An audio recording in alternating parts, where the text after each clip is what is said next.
Why is solvent cleaning energy efficient? Let's answer that question by understanding how drying works.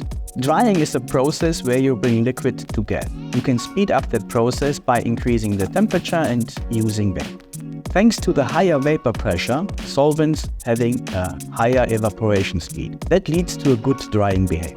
Please keep in mind that water needs 10 times more energy to dry. So that's the theory. Let's take a look at how fast solvent and water evaporate in real time. In the video you can see there's solvent in the containers on the left and the water at the right. This experiment is done under normal atmospheric condition, and you can see that solvent already evaporates much quicker than water.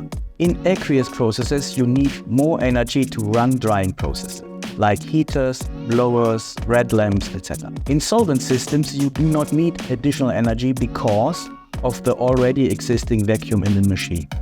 It's all about vacuum drying. The vacuum conditions in solvent machines leads to less operating temperatures, lowers the boiling point, and do not need additional drying energy. That leads to quick and effective evaporation of solvent. That means completely dry parts at the end. That all sounds good, but have you ever asked yourself, are solvents dangerous? If yes, please don't miss our next video.